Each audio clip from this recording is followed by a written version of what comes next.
Olá, seja muito bem-vindo. Eu sou o Duda Teixeira e esse é mais um Cruzoé Entrevistas. O assunto hoje são as câmeras corporais usadas por policiais.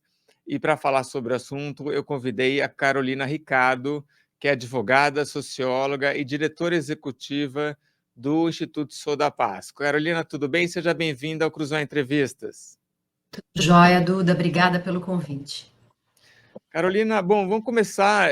Queria saber quais são as evidências que a gente já tem aqui no Brasil sobre o uso dessas câmeras corporais.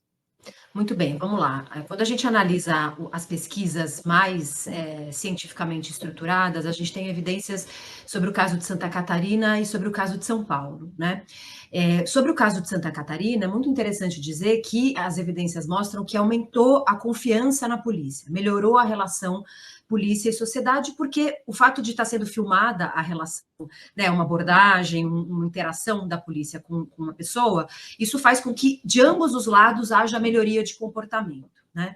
Também em Santa Catarina foi reportado diminuição do uso da força, porque da mesma forma, né, o fato de estar sendo filmado, enfim, os protocolos tendem a ser mais respeitados, melhora, como eu disse, a postura tanto de policiais quanto das pessoas que são abordadas pela polícia.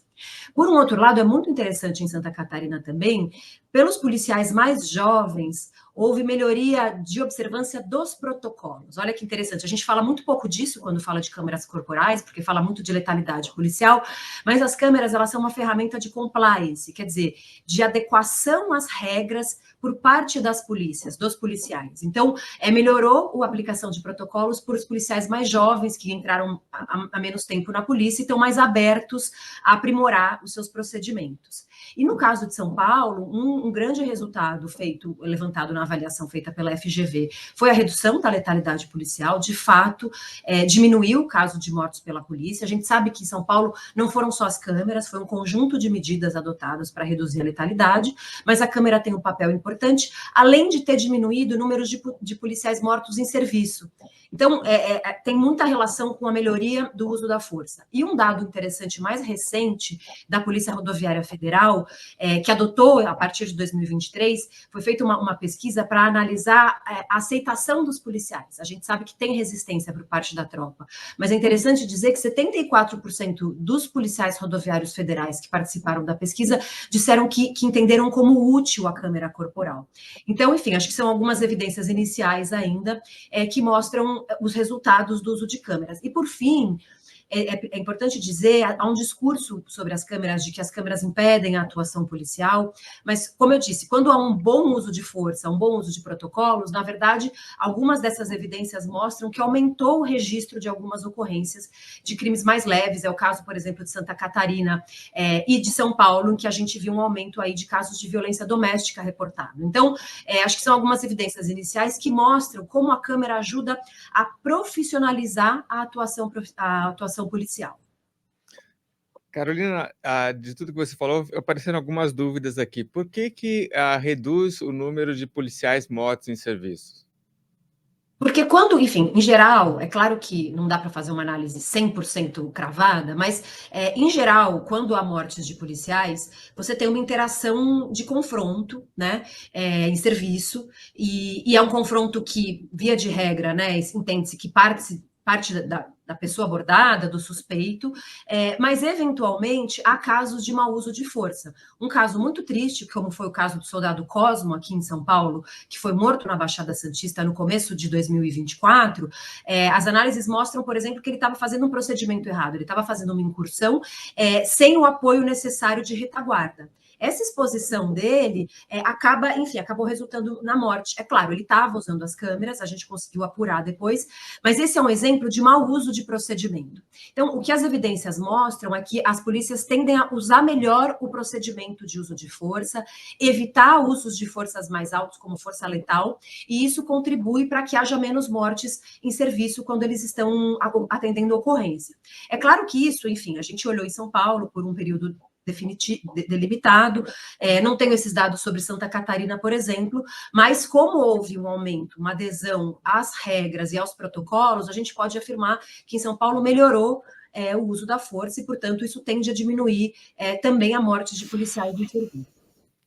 Tá, Carolina, você tem enfatizado muito a questão dos protocolos, né? Porque eu acho que o policial, quando ele entra numa situação, tem ali como ele deve se comportar, né? Então, se ele aborda, por exemplo, um pedestre, imagino aqui, tá? Ele se apresenta, pede documento, não é isso? É uma série do que ele pode fazer, e aí se a situação vai evoluindo de uma maneira...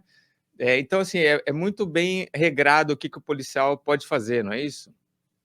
Exatamente, né? Em geral, as polícias brasileiras, eu conheço mais profundamente a Polícia de São Paulo, mas sei que a Polícia de Santa Catarina também é muito profissional. O que significa dizer que uma polícia é profissional? Que ela segue, entre outras coisas, que ela segue protocolos. Protocolos são orientações, como você disse, do passo a passo que deve seguir. Então, no caso de abordagem a veículo, é um passo a passo. No caso de abordagem a pedestre, é outro passo a passo. No caso de atuação, por exemplo, num jogo de futebol, é outro passo a passo. Os protocolos, eles não determinam a decisão do policial, porque às vezes ele tem o protocolo, mas ele percebe que é uma situação que tem maior risco, ele precisa tomar uma decisão ali. Mas o protocolo, ele é muito bem pensado, ele é construído a partir da experiência da tropa, para que esse passo a passo seja o melhor possível para o policial e para a interação dele com a sociedade.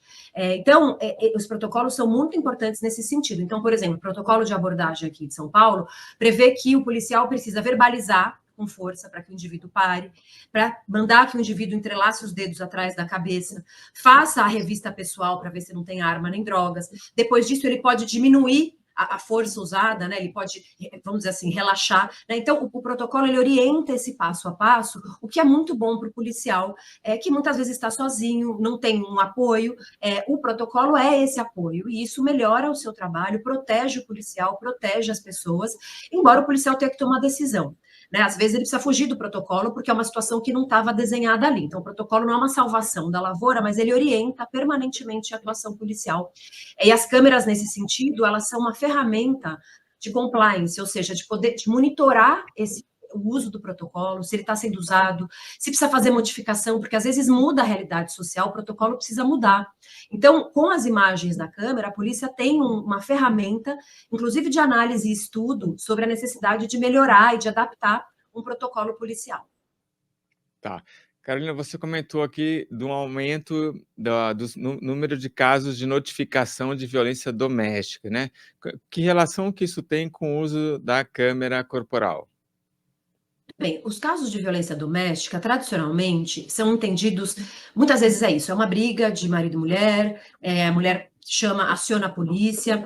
Em muitos casos, ali na hora, é feita uma mediação pelo policial e esse caso acaba nem sendo reportado. Né? Então, a gente perde o dado. Ainda que ele seja ali apaziguado no momento, esse dado precisa ser reportado. A gente precisa ter o registro disso para isso vir a ser um BO, tanto para a gente entender estatisticamente o fenômeno da violência doméstica, quanto para a gente poder atuar naquele caso, se é um caso grave. Quando o caso de violência doméstica está sendo filmado, é mais difícil de não fazer o registro. O policial simplesmente mediar e não registrar. Então, o uso da câmera reforça esse registro, porque é um caso que foi filmado, é uma ocorrência, isso tem como ser fiscalizado depois, e pode ser cobrado se o registro não tiver sido feito. Então, veja, de novo uma compliance, né? É a obrigação que o registro seja feito no caso de violência doméstica. Como há muitos casos em que não é feito, e aí não estou acusando o policial, não, às vezes é difícil, ele está com muita coisa no dia a dia, resolveu ali o conflito, não faz o registro. Então, a câmera ajuda para que, enfim, o protocolo,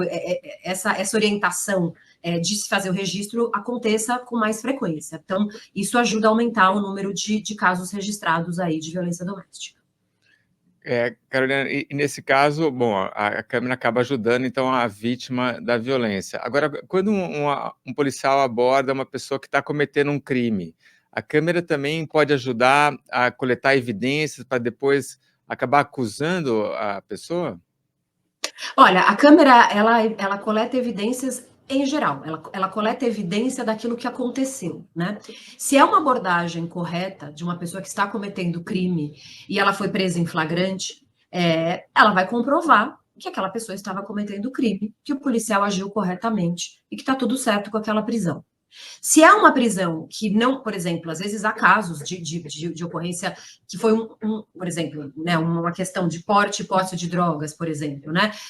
Enfim, uma quantidade muito pequena de drogas e foi uma ocorrência de tráfico. Isso, olhando as imagens da câmera, isso pode ajudar a mostrar que não era tráfico, era porte, por exemplo, né? Em casos em que a pessoa não estava necessariamente cometendo um crime, mas acabou sendo acusada de crime, isso pode ajudar a comprovar que ela era inocente. Do mesmo jeito, um caso em que houve, por exemplo, uma abordagem policial, e o policial liberou a pessoa, mas a pessoa acusou o policial de abuso de autoridade, a câmera pode mostrar que o policial não abusou de autoridade e agiu corretamente. Então, ela é uma evidência, ponto, para mostrar o que aconteceu na situação. Se o policial agiu corretamente, ela vai mostrar que o policial agiu corretamente. Se o cidadão estava correto e houve algum tipo de desvio por parte do policial, a câmera vai mostrar isso também.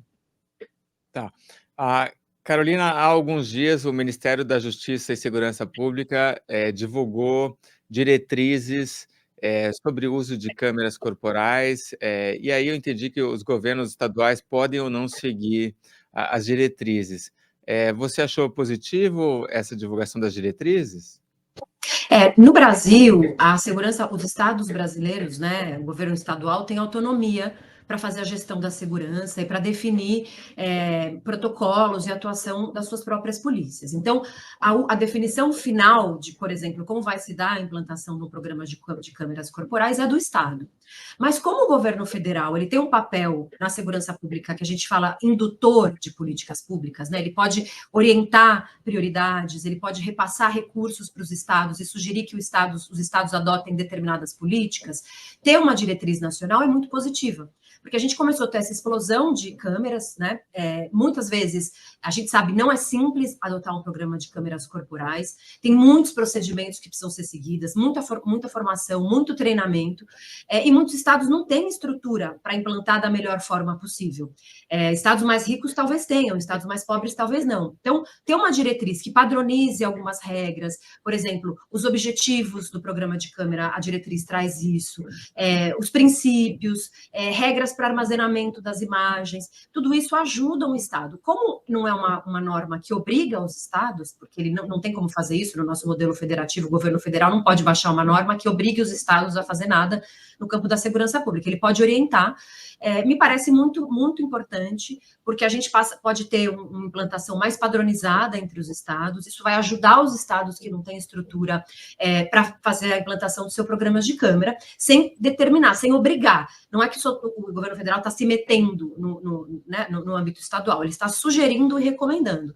Então, me parece muito importante, porque eu analisei a diretriz, acho que é uma diretriz muito, muito completa, que traz informações muito relevantes aí para um estado que queira adotar câmeras corporais nas polícias. Carolina, acho que o principal debate que teve aí nos últimos dias é que a governadora aqui do estado de São Paulo, Tarcísio de Freitas, estava fazendo um edital para comprar novas câmeras e ali se dizia que o policial poderia acionar a câmera, né? Não seria uma gravação ininterrupta. Depois parece que até saem essas diretrizes e aí não era muito bem isso que ele estava pretendendo, enfim, não sei como a coisa ficou, mas essa questão do policial começar a gravar e não ser ininterrupto, isso afeta a eficiência das câmeras? Olha, acho que vale a pena dizer, né? Tem três possibilidades, como você mesmo mencionou, você mencionou duas, né? Uma é a gravação ininterrupta, o policial tira a câmera da doca, né, de onde ela está sendo carregada, e ela liga e ela fica às 12 horas do turno ligada, que é o modelo vigente em São Paulo até agora. A outra opção é a gravação intencional, o policial sai com a câmera, quando vai atender, tem lá definições de quando ele precisa ligar, no caso de uma ocorrência, de uma abordagem, tem lá os itens, ele liga e filma e depois ele desliga. E tem a ligação remota, que é, bom, a gestão, o Copom, no caso aqui de São Paulo ali, né, o Centro de Operações está monitorando, recebeu uma chamada, 190, mandou uma viatura e percebeu que aquela câmera não foi ligada. O Copom liga à distância a câmera do policial, né? Hoje são esses três modelos, a diretriz federal possibilita esses três modelos, embora reforce um pouquinho mais que tem que ser ininterrupta a ligação. Os modelos existentes do mundo, em geral, a gravação ela é intencional. São poucos os casos. São Paulo é o grande exemplo disso. E a gente entende que o modelo de São Paulo foi muito eficiente, né? Pelo menos no sentido de criar esse compliance, esse ajuste às regras por parte dos policiais. Porque, por exemplo, você está falando do modelo de São Paulo ininterrupto, né? Ininterrupto, o modelo até agora, porque o novo ainda está em sede digital, a gente ainda não teve a mudança, né? Vai ter só quando for contratado, né? Ela gera esse compliance, o policial sabe que está o tempo todo sendo gravado, ela faz com que o policial, portanto, ajuste o seu comportamento, ajuste o tempo todo, assim como as pessoas que se relacionam com o policial, seja numa abordagem, seja alguém que de longe resolve dar um oi ou xingar um policial, tudo isso está sendo filmado, então isso gera essa melhora constante, por exemplo, da interação entre polícia e sociedade. E aqui no caso de São Paulo, a gente percebeu que tem um outro uso das imagens, né? As imagens são usadas para fazer formação, para revisão de protocolos, né? Então é um modelo que a gente entende muito eficiente. Quando a gente muda para gravação intencional, existem alguns estudos internacionais que mostram que o policial deixa de ligar muitas vezes a câmera. Se eu não me engano, a cada 3 casos ele deixa de ligar, ele só liga em 1. Salvo engano, né, essa estatística. E aí vai ser necessário que a polícia tenha um acompanhamento, o Copom, o comandante de batalhão, o comandante de companhia, muito constante para fiscalizar também se o policial está ligando a câmera ou não, né? Então vai demandar um outro tipo de trabalho da polícia que me parece bastante elevado. Então a gente tem defendido que São Paulo mantenha essa gravação ininterrupta e caso, enfim, outros estados adotem um modelo que não seja de gravação ininterrupta, precisa pensar muito bem como vai se dar essa fiscalização para garantir que, em todos os casos necessários, a câmera seja ligada. Então, poderia continuar em São Paulo. O que eles alegam aqui é que a bateria acaba, né? Mas a gente sabe que acaba porque o policial aprende a burlar, né? Muitas vezes o policial liga e desliga, e isso acaba usando mais a bateria, né? Num caso do São Paulo, que prevê que vai ser intencional, tem a previsão de colocar uma série de outras funcionalidades, leitura de placa, leitura de facial, isso também sobrecarrega a bateria, né? Então nada garante que a bateria de fato vai durar tanto agora com esse novo modelo, né? Então, como o modelo de São Paulo foi muito estudado, a gente defende que fosse mantido dessa forma, e que se fosse para mudar para gravação intencional, que houvesse estudos mais prévios, mais longos, para que a gente pudesse entender melhor como garantir que, em todos os casos, ela seja acionada. Então, é um pouco esse o debate que está acontecendo aqui. Entendi. Então, quer dizer, o modelo São Paulo deu certo com a gravação ininterrupta, certo? E aí precisaria tomar cuidado para mudar, porque a gente mantém o time que está ganhando, né? Mas você falou que no resto do mundo prevalece o intencional em que ele começa a gravar, não é isso? Exatamente. E os Estados Unidos foi o primeiro país a usar esse sistema de Eu gravação? acho que foi em Inglaterra que começou com o sistema de câmeras, salvo engano, e depois Estados Unidos entrou a reboque usando o sistema de câmeras corporais.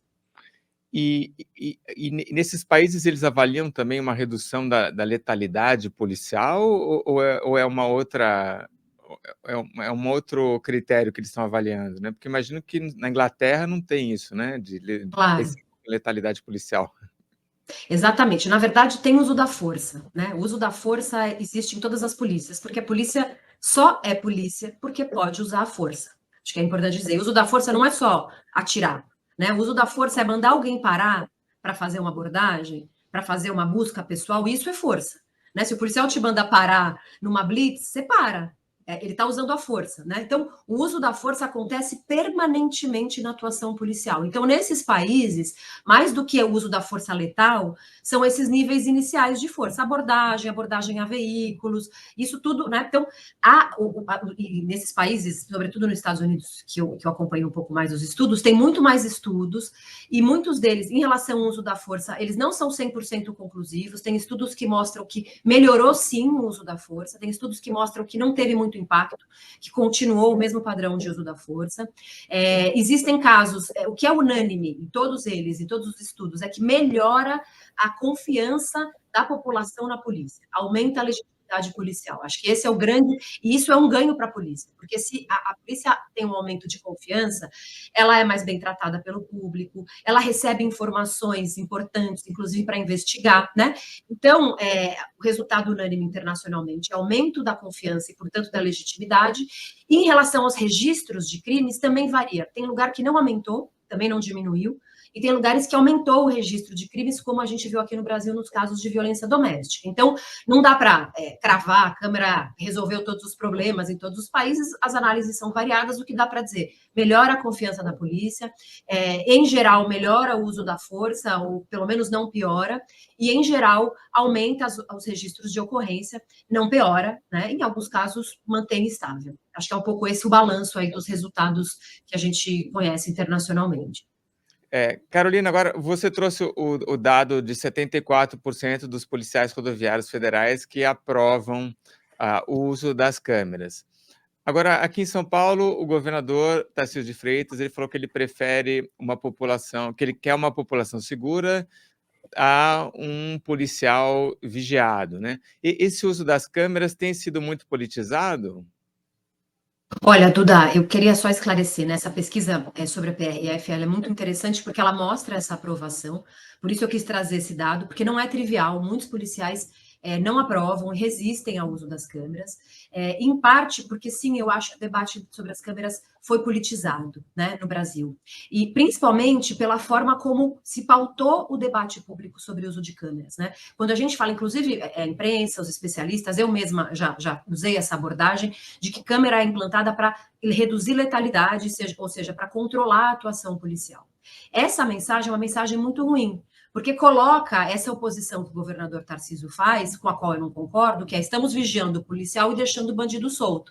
Não, eu me lembro de dizeres assim, a gente precisa colocar tornozeleira nos bandidos e não câmera nos policiais, como se isso fossem coisas contraditórias. Elas não são, elas são complementares. Porque a câmera no policial não serve para controlar o policial ao ponto, ela serve para profissionalizar o trabalho da polícia. E quando ela é bem implantada e bem usada, inclusive, ela melhora o trabalho policial por tudo aquilo que a gente falou. Porque a polícia, os gestores, os comandos, têm outra visão da atividade policial, né? Eu me lembro, eu estava aqui nas eleições do Copom, acompanhando a eleição, no ano 2022, e os policiais foram vitimados, eles sofreram tiros. E dava para ver exatamente a situação ali dos policiais para que o Copom definisse que tipo de socorro ia mandar. Se ia mandar um helicóptero Águia ou se ia mandar um socorro por terra, né?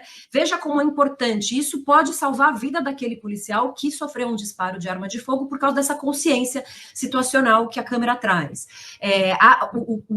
Tem uma revisão periódica de alguns vídeos aleatórios para saber se o policial está mandando bem, está respeitando as normas. Isso gera elogios para o policial. Isso pode gerar um retreinamento para o policial, né? Então, veja, tem uma série de medidas que vêm antes de redução de letalidade, né? E a gente não fala disso no debate público. Então, quando câmera vira sinônimo de controle de polícia, ela vai ser politizada, vai ficar essa oposição aí, polícia e sociedade, que dá margem para essa fala do governador, com a qual eu não concordo. A gente tem que prender bandido e a gente tem que colocar câmera nos policiais, inclusive para ajudar os policiais a aprenderem melhor, fazerem provas mais robustas e esses, por exemplo, as pessoas que vão para audiência de custódia não sejam soltas porque mostra que o policial agiu corretamente.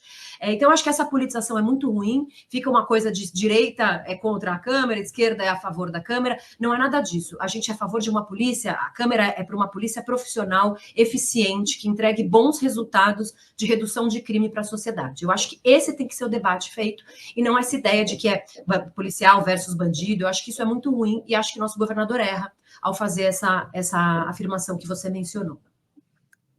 Estou pensando num título aqui para o programa. Então, a câmera corporal melhora a polícia, certo? Exatamente. Eu gostaria, acho sim, ou a câmera corporal ajuda a profissionalizar a polícia também. Essa é a minha, enfim, modesta opinião aí sobre esse tema. Carolina, e além da polícia, você falou policiais rodoviários, bombeiro também, tem outras profissões que também estão usando? A gente começou, na verdade, a gente tem, em geral, as polícias militares, né? Em alguns estados, o corpo de bombeiro é militar, mas até onde eu sei, o corpo de bombeiro não está usando. As polícias federais começaram a implantação, né, porque a Polícia Rodoviária Federal está sob gestão do Ministério da Justiça. Então, já começou a implantação na Polícia Rodoviária Federal, se eu não me engano, na Força Nacional de Segurança Pública, e que é federal também. E eu sei que tem algumas guardas municipais, agora eu não me lembro de cabeça quais municípios, que também começaram a usar. Ou seja, basta ser. E se eu não me engano, há alguma implantação também em policiais penais, que são aqueles que estão dentro dos estabelecimentos prisionais. Ou seja, basta ser força de segurança que é possível usar a câmera. Ótimo. Carolina, super obrigado pela entrevista, esclareceu muitos pontos aqui. Valeu super aqui pelo seu tempo, viu? Obrigado. Eu que agradeço, obrigada pelo convite, espero ter contribuído aí para essa discussão. Joia. Tchau. Bom, eu conversei com a Carolina Ricardo, advogada, socióloga e diretora executiva do Instituto Sou da Paz. Eu sou o Duda Teixeira e esse foi mais um Cruzoé Entrevistas. Tchau, até a próxima.